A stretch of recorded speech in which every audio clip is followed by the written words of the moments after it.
Are you a person who finds it hard to rely on others, even when you want to? Do you ever feel drained by emotional conversations and find yourself pulling away, even though you care deeply about the people in your life? I'm Dr. Annie Campanile, trauma survivor and professional coach. And in this episode of Heal Your Trauma, Find Your Voice, we're unpacking a pattern I call Cactus Trust, where independence keeps people at an arm's length. We'll explore where it comes from, how it affects relationships, and how you can start building trust in a way that feels natural and safe, so you can enjoy meaningful connections without feeling smothered. Welcome to Heal Your Trauma, Find Your Voice, the podcast for trauma survivors ready to break free from people-pleasing and self-doubt. I'm Dr. Annie Campanile, here to help you trust your intuition, communicate clearly, and build relationships that fulfill you. Each week, you'll learn practical tips to heal past wounds and turn surviving into thriving. Welcome back to episode 8. Last week, we explored Velcro trust. When we worry about saying or doing the wrong thing, take responsibility when others aren't happy, and stay in relationships even when other people repeatedly hurt us. Today, we're shifting gears and exploring the opposite pattern, what I call cactus trust. This is when we keep our true feelings to ourselves, even when we're struggling, and we rely on ourselves even when others offer to help. Remember, a trust pattern is the way we decide whether someone is safe, reliable, or a person we can share our true thoughts and feelings with. These patterns begin to develop during our earliest experiences, and because we've practiced them for so long, they can seem like undeniable truths rather than behaviors we've learned over time. Let's take a closer look at cactus trust so you can recognize whether or not it's affecting your relationships. The name cactus trust comes from the way a cactus survives in the desert, self-sufficient with its own water supply, with beautiful flowers that attract helpful partners like bees, and protected by sharp spines that keep predators away. Cactus trust works in much the same way. It's a pattern where independence feels safer to us than vulnerability does, and we put up emotional barriers to keep people at a comfortable distance. Cactus trust can look like this: solving problems on your own rather than asking for help, even when you're overwhelmed. Changing the subject or cracking a joke when someone tries to discuss emotions or personal struggles. Getting irritated when someone offers to help you or points out that you seem stressed. Ghosting romantic partners and quitting jobs instead of having tough conversations or asking for what you need. And snapping at people when they question your authority. Now, if you're tempted to judge yourself or someone else for these behaviors, it's helpful to remember that cactus trust developed as a way to protect ourselves when we had no other options. It kept us safe and might have worked for a long time. Now, though, our cactus trust might be getting in the way of a promotion at work, a meaningful friendship, or a deeply fulfilling romantic relationship. When I met him, my client, let's call him Tom, was relying on cactus trust so much that it was about to cost him his dream job. Let me explain. I met Tom when I was leading a team development effort at the children's shelter where he worked. The shelter provided safety and compassionate care for children who had to be removed from their homes in order to keep them safe. Everyone at the shelter had experienced profound trauma. Emotions were high most of the time, and all of the staff members cared deeply about doing the right thing for the children. Although she didn't want to lose him, Tom's director was at her wit's end, wondering how she could improve the way Tom behaved toward his coworkers. She explained that Tom had a special ability to help the children feel safe and comfortable. He was better at it than anyone else at the shelter. But when it came to his coworkers, Tom was irritable, unapproachable, and sometimes downright rude. The team even had a saying that it's Tom's way or the highway. One of his coworkers had recently said she would quit if something didn't change because working with Tom was too stressful, and that's why the director had reached out to me. Something had to change, and she just wasn't sure how to change it. After our conversation, the director explained to Tom that his behavior had to improve, and she offered to arrange a coaching session with me, which he accepted. During our session, Tom told me he really wanted to keep his job, and I asked Tom to describe how he was able to connect so quickly with the children who arrived at the shelter. When he answered, Tom's shining eyes and open posture revealed how much his work with the children mattered to him. But when I brought up Tom's coworkers, his body language immediately changed. He slumped back into his chair and scowled at the floor. I started to tell Tom that, based on what I had observed in the workshops we had recently done, his coworkers seemed to admire his ability to connect with the children. But Tom quickly cut me off, shaking his head, saying, "Oh, no, they don't." He looked me in the eye and confidently said, "Trust me, I always know what people are thinking about me. I call it my spidey sense." Seeing how strongly Tom believed what he was saying, I didn't try to contradict him. Instead, I paused for a moment and then I asked him this question: when was the last time your spidey sense told you that you were completely loved and accepted just as you are? Tom froze, stared at me for a moment with his eyes wide open, then released a heavy sigh and said quietly, "Never." "So," I replied, "maybe it's possible that your spidey sense is missing some information.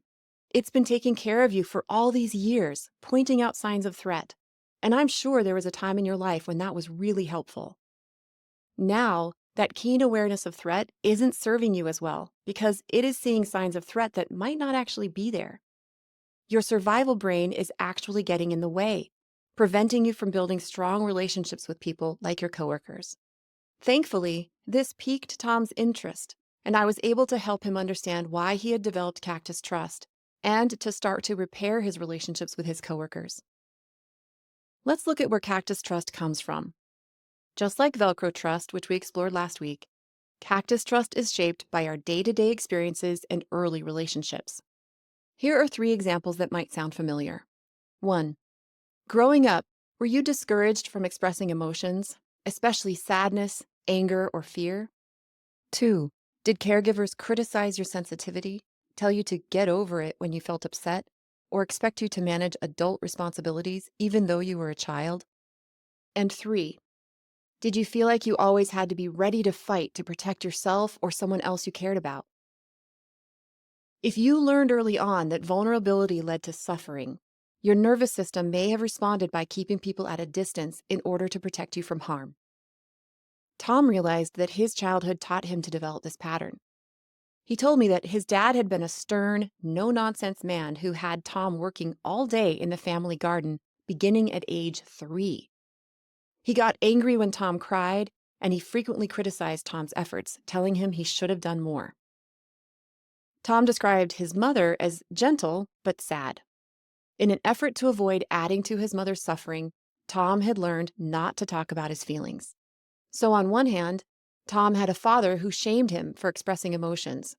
And on the other hand, he had a mother who was too emotionally fragile to defend or comfort him when he was upset.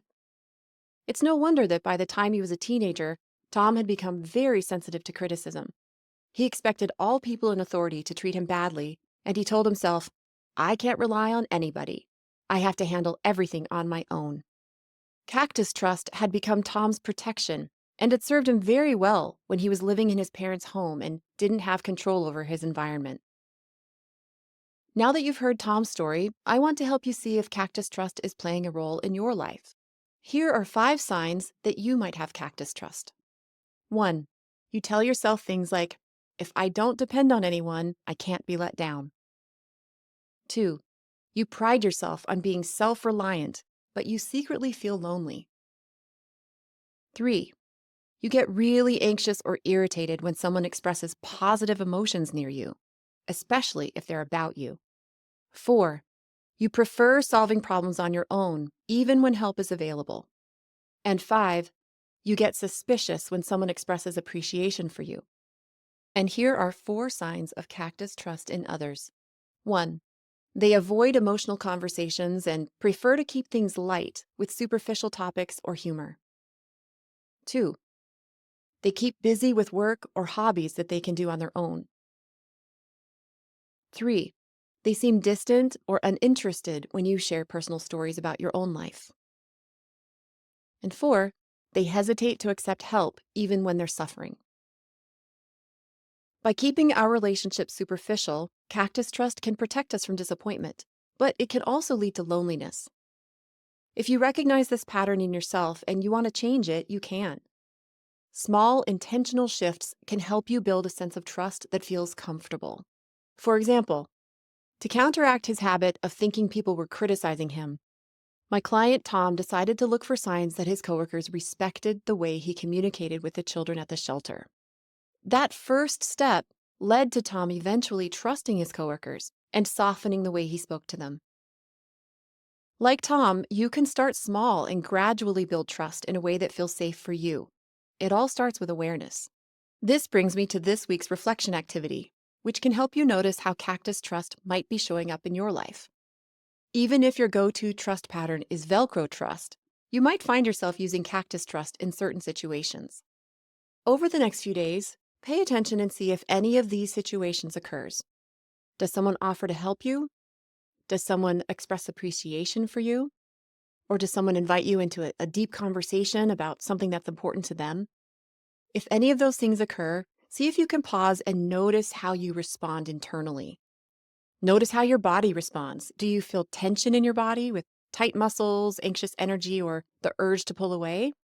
If so, just notice it.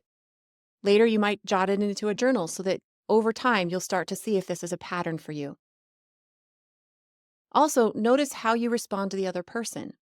If someone offers help, appreciation, or a deeper conversation, do you brush it off? Do you deflect with humor? Do you change the subject?